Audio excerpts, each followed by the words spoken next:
Hello student.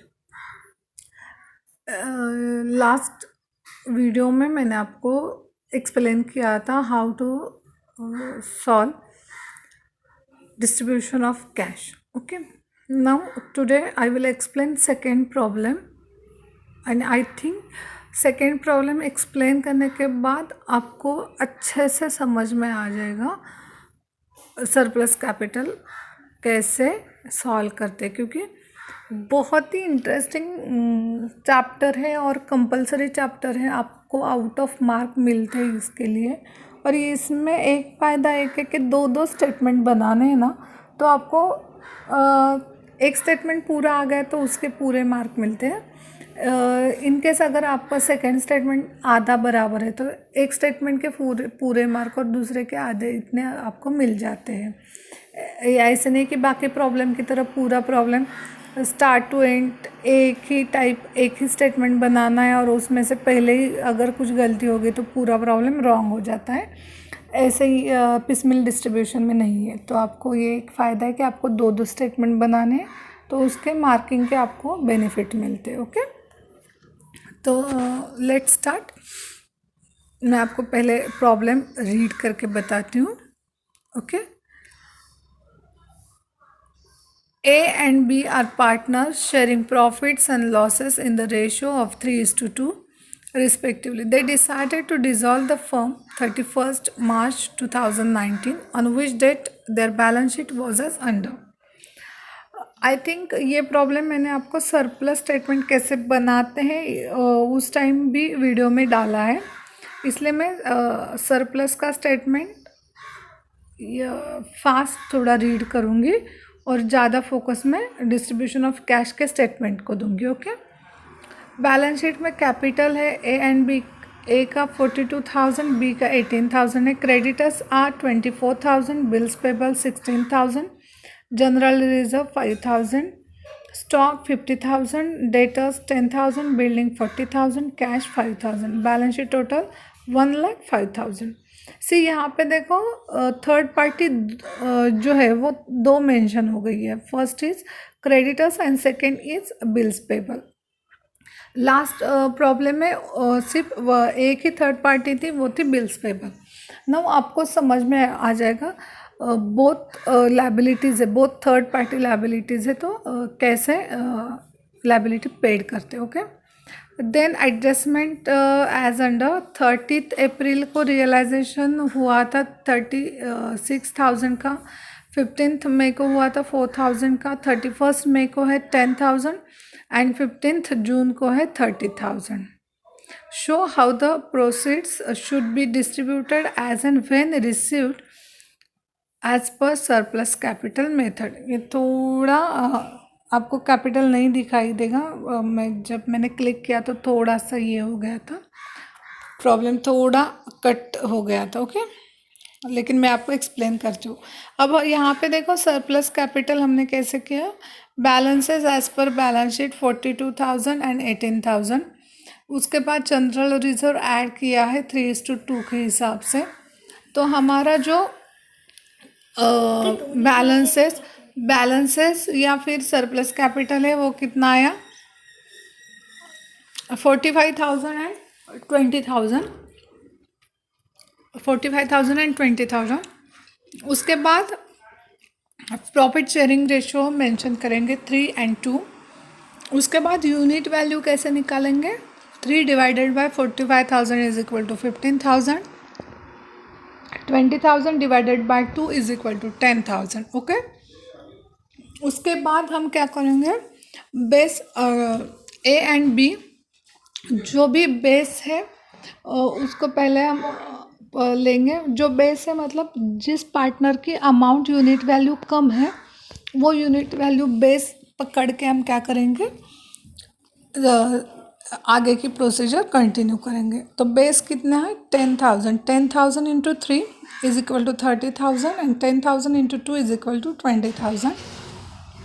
मतलब हमारा जो एब्सोल्यूट कैपिटल आएगा वो कितना आएगा, 45,000 minus 30,000 is equal to 15,000 and 20,000 minus 20,000 is equal to 0। Okay, ये मैंने थोड़ा फास्ट रीड करके बताया क्योंकि हमने सरप्लस कैपिटल कैसे सॉल्व करना है या स्टेटमेंट कैसे बनाना है मैंने लास्ट के जो 2-3 वीडियो है उसमें आपको एक्सप्लेन किया था. Okay, now I will explain how to distribute cash और उसको मैं धीरे से एक्सप्लेन करती हूँ ताकि आपको वो अच्छे से फिर से अंडरस्टैंड आप कर सके. ओके, सी यहाँ पे पहले क्या करेंगे, ऊपर हेडिंग देंगे statement showing piecemeal distribution of cash. Then we draw particular cash, creditors, bills payable, as capital and beach capital. यहाँ पे दो क्या है, थर्ड पार्टीज है. Okay, creditors and bills payable. तो पर्टिकुलर में क्या लिखेंगे, balances as per balance sheet. See हमारे प्रॉब्लम में देखो कैश मेंशन है कि बैलेंस शीट में. देखो मैंने स्क्रीन पे आपको बैलेंस शीट दिखाई है. कैश है, कितनी कैश है, 5000 कैश है. ओके, तो पहले हम क्या करेंगे, सी यहाँ पे मैं दिखा दे रही हूँ आपको. जनरल रिजर्व भी कितना है, 5000 है. ओके, तो हम क्या करेंगे, स्टेटमेंट जब बनाते हैं तो अगर रिजर्व कुछ है प्रॉब्लम में, जनरल रिजर्व या रिजर्व सरप्लस है, तो हम क्या करेंगे, फर्स्ट रिजर्व को डिस्ट्रीब्यूट करेंगे पार्टनर्स के प्रॉफिट शेयरिंग रेशियो के हिसाब से. तो यहाँ पे देखो 5000 हम कैसे डिस्ट्रीब्यूट करेंगे, 3:2.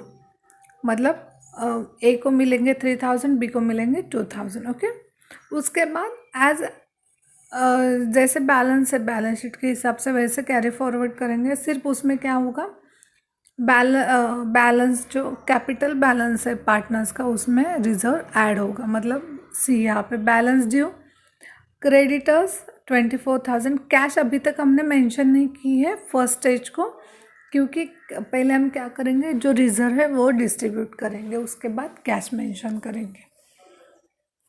पहले क्यों नहीं कैश मेंशन की, मैं ये भी एक्सप्लेन करती हूँ. क्योंकि जब हम कैश मेंशन करेंगे उसमें से हम क्या करेंगे, लायबिलिटीज़ पेड कर देंगे. ओके, अगर बीच में ही हम अगर रिजर्व ऐड करोगे तो क्या होगा, फिर डिस्ट्रीब्यूशन में थोड़ा प्रॉब्लम आ सकती है. इसलिए पहले क्या करना है, आपके पास जो भी है रिजर्व, जनरल रिजर्व है, प्रॉफिट है या प्रॉफिट है तो ऐड करेंगे, लॉस है तो लेस करेंगे, उसके बाद कैश मेंशन करके हम क्या करेंगे, लायबिलिटीज पेड कर देंगे. Okay, now see balance due 24,000, bills payable का है 16,000, balances 45,000 and 20,000. Now we mention here cash in hand या फिर ओनली कैश 5,000. हमारे पास कितनी कैश है, 5,000. टोटल हमारी थर्ड पार्टी लायबिलिटी कितनी है, 24 + 16, 24,000 + 16,000. ओके, तो हमारे पास तो कितने हैं, 5,000 ही है. और यहाँ पे थर्ड पार्टी क्या है, 2 थर्ड पार्टीज़ हैं. ओके, तो हम 5,000 से पैसे नहीं कर सकते, हाँ चलो आज क्रेडिटर्स को देते, कल बिल्स पेबल को देते, ऐसे नहीं होता है एज पर द रूल. अगर आप चाहे तो आप कुछ भी कर सकते हो, आपका बिजनेस है, आपकी लायबिलिटीज़ है, but as per the rule अगर आपके पास 2 से ज़्यादा थर्ड पार्टी है तो उनकी जो लायबिलिटी है उसका रेशो निकाल के आपको क्या करना है, आपको वो अमाउंट पेड करनी है. नॉट यहाँ पे प्रॉफिट शेयरिंग रेशो यूज़ नहीं करेंगे, यहाँ पे क्या करेंगे, जो लायबिलिटीज़ हैं उसका रेशो हम निकालते हैं. फॉर एग्जांपल अब देखो यहाँ पे 24,000 एंड 16,000 है, तो 24 एंड 16 कौन से टेबल में है, अगर आपको टेबल्स अच्छे से याद है तो आपको समझ में आ जाएगा. अदरवाइज़ आपके टेबल्स ध्यान में नहीं है तो आपको निकालना पड़ेगा रेशो. ओके, तो ये सिंपल है. 24 एंड 16 किसके टेबल में, 8 के होंगे. ओके, 8 1 ज़ा 8, 8 2 ज़ा 16 एंड 8 3 ज़ा 24. तो यहाँ पे थर्ड पार्टी जो है उसका रेशो कैसे आएगा, 24,000 एंड 60,000 का 3:2. तो यहाँ पे आपके समझ में आ जाएगा, जो भी हम लायबिलिटी पेड करते हैं अगर थर्ड पार्टी हमारे पास 2 से ज़्यादा है तो हम उनके अमाउंट का जो है उसका रेशो निकालते. ओके, तो उसके बाद यहाँ पे देखो, मैंने आपको दिखाती हूँ, स्क्रीन पे देखो, paid to creditors and bills payable in the ratio of liabilities 3:2। इतने आपको लिखना नहीं है, तो आज आप इतना भी लिख सकते हो, paid to creditors and bills payable. तो 5,000 कैसे डिस्ट्रीब्यूट करेंगे, 3:2। तो क्रेडिटर्स के अमाउंट कॉलम में जाएगा 3,000 और बिल्स पेबल के अमाउंट में जाएगा 2,000। तो लास्ट प्रॉब्लम में जैसे हमने लिखा वैसे ही यहाँ पे देखो बैलेंस ड्यू लिखा है। मैं आपको दिखाती हूँ ये लाइन। ये क्या होता है, मैंने लास्ट वीडियो में बताया, लाइन है ना, ये अमाउंट के नंबर छोटे छोटे, तो लाइन ऐसे ऊपर नीचे हो जाती है ना, तो आपको नीचे के अमाउंट नहीं दिखते। ठीक है, इतना बस हो गया आपको समझ में आने तक। तो यहाँ पे देखो 3,000 एंड 2,000 पेड किया, तो उसके बाद एक अंडरलाइन करनी है। ओके, तो उसको हम क्या नाम देंगे, जो आंसर आएगा उसको बैलेंस ड्यू। तो बैलेंस ड्यू यहाँ पे जो लिखा है ना, वो ये देखो बैलेंस ड्यू। तो 5,000 माइनस 5,000 कितने हो गए, नील हो गए। 24,000 minus 3 is equal to 21,000। 16,000 minus 2 is equal to 14,000। 45,000 minus dash 20,000 minus dash, क्योंकि वहाँ तक हम गए नहीं। ओके, तो हमारा बैलेंस ड्यू कितना आ गया, 21,000, 14,000, 45,000 एंड 20,000। ओके, उसके बाद क्या करेंगे, हम सेकेंड रियलाइजेशन लेंगे, मतलब asset realized. How much, 36,000। Second realization कितना है, सेकेंड रियलाइजेशन की जो अमाउंट है वो है 36,000। 36,000 में क्या है, अब हम क्या करेंगे, हमारे पास लायबिलिटीज़ कितनी है, 21,000 एंड 14,000, और हमारे पास कितनी अमाउंट है, 36,000। 21 प्लस 14 इज इक्वल टू 35। तो हम डायरेक्टली क्या करेंगे, 36,000 माइनस 35,000, क्योंकि हमारे पास उतना बैलेंस है कि जितनी लायबिलिटी उतनी हम पेड कर सकते हैं। हाँ, अगर यहाँ पे हमारे पास अमाउंट 35, हमारी लायबिलिटी 36,000 होती है और हमारी अमाउंट 35,000 होती है, तो हम क्या करते हैं, फिर से रेशियो निकालते उस लायबिलिटी का और उस हिसाब से हम डिस्ट्रीब्यूट करते हैं।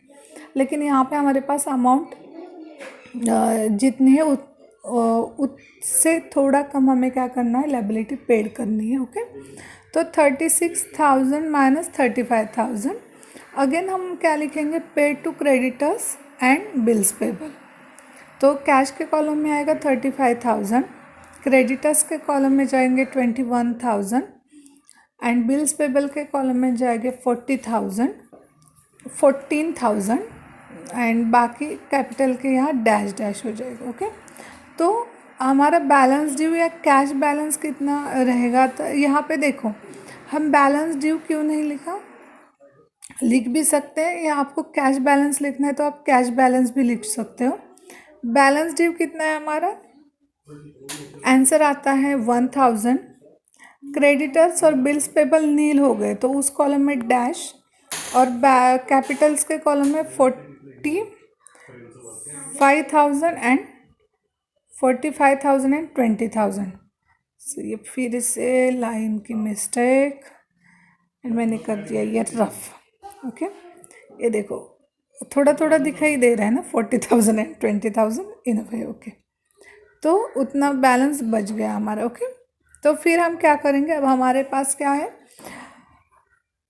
1,000 हमारे पास बैलेंस बचा है, कैश बैलेंस हमारा जो है वो बचा है हमारे पास, तो हम 1,000 क्या कर देंगे, पेड कर देंगे। तो ये कैसे पेड करेंगे, पहले एब्सोल्यूट कैपिटल पेड कर देंगे, उसके बाद सरप्लस कैपिटल पेड कर देंगे। तो यहाँ पे देखो हमारा जो पार्टनर था, उसके पहले हम क्या कर देंगे, ए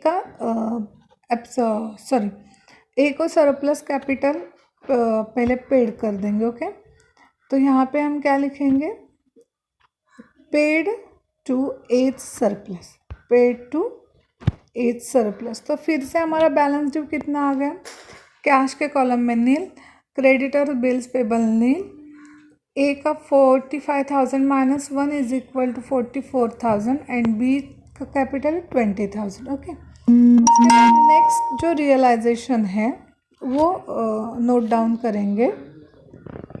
नेक्स्ट रियलाइजेशन कितना था, 4,000 का था। नेक्स्ट रियलाइजेशन कितना था, 4,000 का था। तो हम क्या करेंगे, 4,000 में से पेड टू एज सरप्लस, जो बच्चा है सरप्लस, पहले 5,000 था ना, तो पहले हमने क्या किया, 1,000 थे, 1,000 पेड के, उसके बाद 4,000 पेड कर देंगे। तो यहाँ पे लिखेंगे paid to as surplus, cash के कॉलम में 4,000, डायरेक्टली ए कैपिटल में 4,000 लेस कर देंगे, बी को डैश होगा क्योंकि वहाँ तक हम नहीं गए। तो हमारे बैलेंस ड्यू कितना हो गया, कैश के कॉलम में नील, बिल्स पेबल क्रेडिटर्स में नील, एज के कैपिटल में आएगा 44,000 minus 4 is equal to 40,000, 20,000 minus nil is equal to 20,000। उसके बाद हम नेक्स्ट रियलाइजेशन लेंगे। नेक्स्ट रियलाइजेशन कितना है, 10,000। 10,000 में से हम क्या करेंगे, पहले ए को दे देंगे क्योंकि उसका सरप्लस कैपिटल है, पेड एज सरप्लस कैपिटल 10,000। तो फिर हमारे पास बैलेंस ड्यू कितना है, 30,000 एंड 20,000।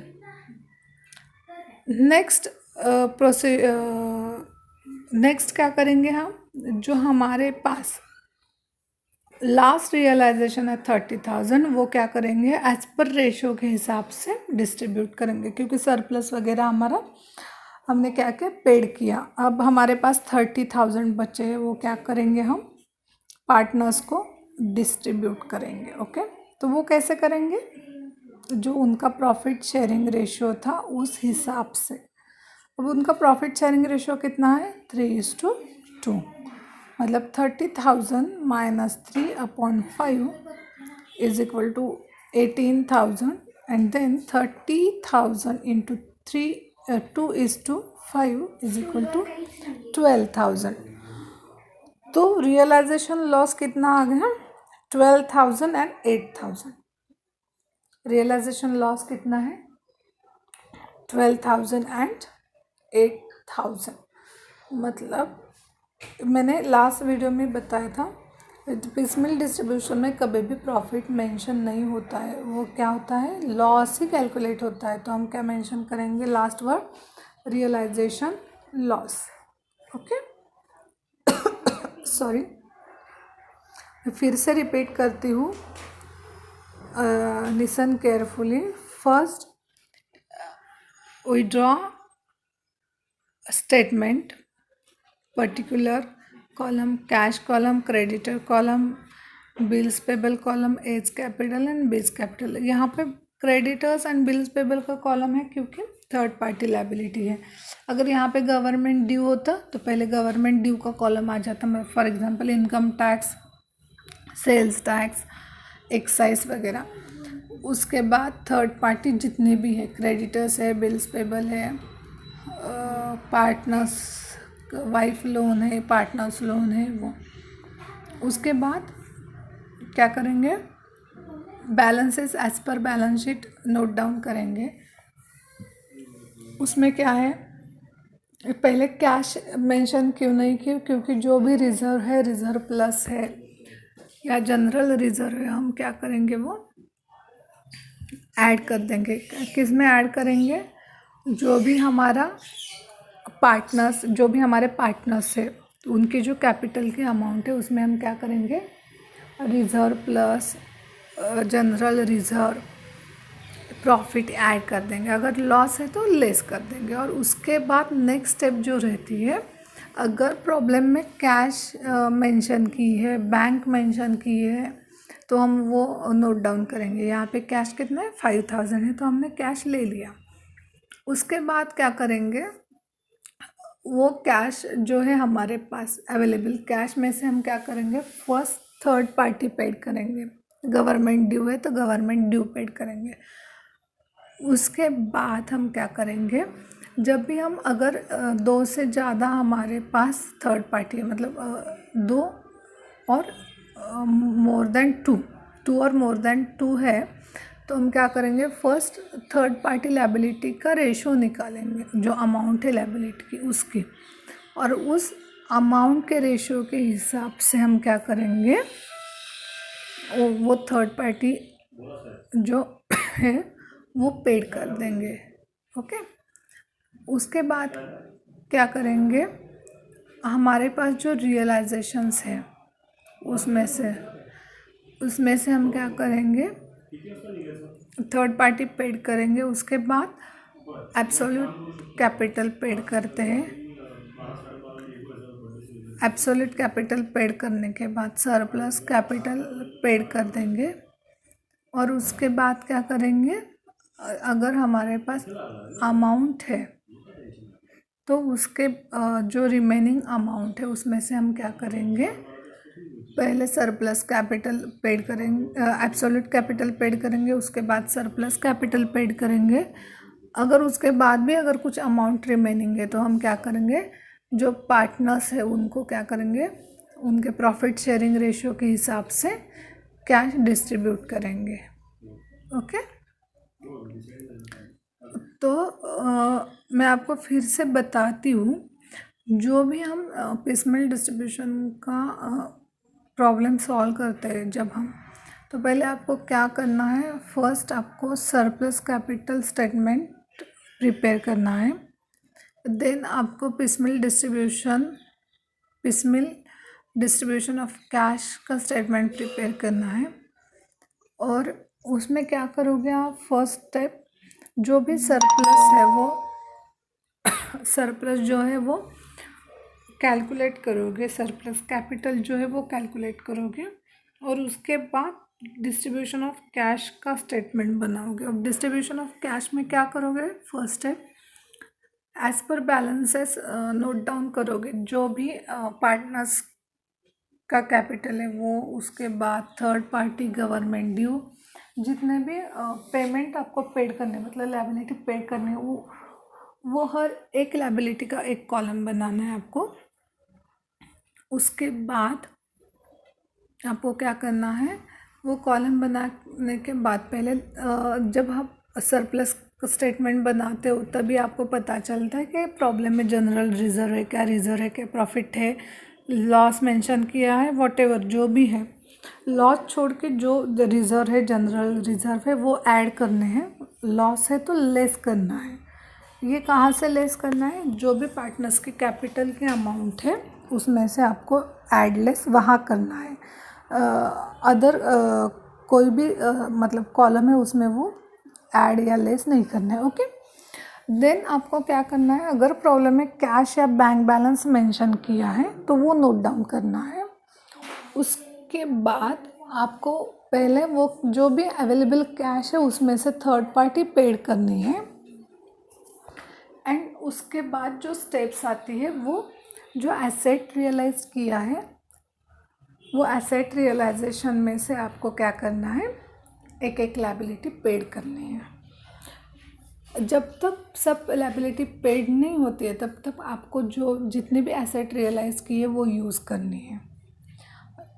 अगर आपके पास लायबिलिटी पेड करने के बाद भी अगर आपके पास कुछ अमाउंट रिमेनिंग है तो उसमें से आपको क्या करना है, पहले एब्सोल्यूट कैपिटल, मतलब जो पार्टनर्स है उसमें से जो एब्सोल्यूट कैपिटल आता है, एब्सोल्यूट कैपिटल मीन्स जो लास्ट रहता है एक ही पार्टनर्स को, वो पेड करना है। उसके बाद सरप्लस कैपिटल, मतलब जो हमने फर्स्ट पेज पे लिखा था बैलेंसेस लिखते स्टेटमेंट में, वो पेड करने हैं।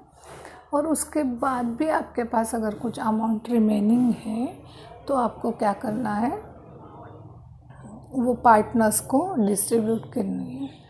कैसे डिस्ट्रीब्यूट करनी है, पार्टनर्स के प्रॉफिट शेयरिंग रेशियो के हिसाब से आपको क्या करना है, वो अमाउंट डिस्ट्रीब्यूट करनी है। सो यहाँ पे देखो प्रॉफिट शेयरिंग रेशो अलग है और लायबिलिटी का रेशो अलग रहता है। प्रॉफिट शेयरिंग रेशो हम कब कब यूज़ करते हैं, जब हमें पार्टनर्स को प्रॉफिट शेयर करना है, पार्टनर्स को लॉस शेयर करना है, पार्टनर्स को कोई भी अमाउंट डिस्ट्रीब्यूट करनी है, तो हम प्रॉफिट शेयरिंग रेशो यूज़ करते हैं। वो क्यों यूज़ करते हैं? क्योंकि उतना ही पोर्शन उसका बिजनेस में होता है। मतलब फॉर एग्ज़ाम्पल एक पार्टनर ने 10 लाख लाए, एक ने 20 लाख लाए और एक ने 30 लाख लाए, तो हम क्या करेंगे, जब भी बिजनेस में प्रॉफिट होता है तो हम क्या करेंगे, हर पार्टनर को उसके इन्वेस्टमेंट के हिसाब से हम प्रॉफिट डिस्ट्रीब्यूट करेंगे, या लॉस भी होता है तो उसके इन्वेस्टमेंट के हिसाब से उसको हम लॉस डिस्ट्रीब्यूट करते हैं। लेकिन ये कब, जब उनका प्रॉफिट शेयरिंग रेशो होता है वो यूज़ करते हैं हम। जब भी बिज़नेस का प्रॉफिट शेयर करना है, लॉस शेयर करना है, बिज़नेस की कोई भी अमाउंट शेयर करनी है पार्टनर्स को, तो क्या यूज़ होता है, प्रॉफिट शेयरिंग रेशियो। लेकिन जब हम स्टेटमेंट बनाते हैं और उसमें हम जब थर्ड पार्टी लायबिलिटी पे करते हैं या पेड करते हैं, that time we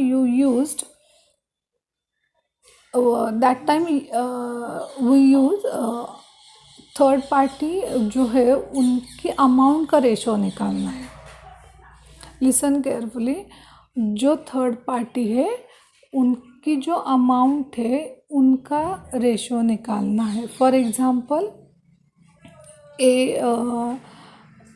bills payable 10,000 है और क्रेडिटर्स 5,000 है, ओके। और हमारे पास क्या है, वो टोटल हमारी लायबिलिटी कितनी हो गई, 10,000 प्लस 5,000 इज इक्वल टू 15,000। और हमारे पास 10,000 ही अमाउंट है, कैश अवेलेबल कितनी है हमारे पास, 10,000 ही है। और हमें पेड कितने करने हैं, 10,000 प्लस 5,000। दैट टाइम हम क्या करेंगे, 10,000 एंड 5,000 का रेशो निकालेंगे, उस अमाउंट का रेशो निकालेंगे जो लायबिलिटी है ना उसका। मतलब 5 का टेबल आता है आपको, तो 5 1 ज़ा 5 एंड 5 2 ज़ा 10, तो 10,000 एंड 5,000 का रेशो कितना आ गया, 2:1। जो हमारे पास 10,000 अमाउंट है, कैश अवेलेबल है, तो हम क्या करेंगे, वो 10,000 2:1 में डिस्ट्रीब्यूट करेंगे, ओके। और उतनी अमाउंट हम लायबिलिटी पेड करने के लिए यूज़ करेंगे। ये जो दो डिफरेंस है वो आप ध्यान में रखो, profit sharing ratio and liability ratio.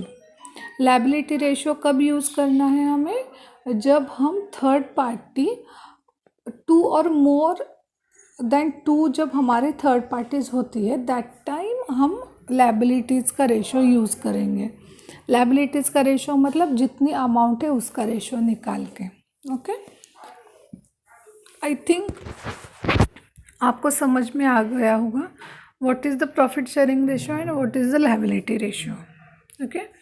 और आगे जब प्रैक्टिस करोगे आप लोग, जितने प्रॉब्लम ज़्यादा सॉल्व करोगे उतनी ही आपको समझ में आ जाएगा कि profit sharing ratio and liability ratio इसमें क्या डिफरेंस है और हम कैसे डिस्ट्रीब्यूट करते हैं, ओके।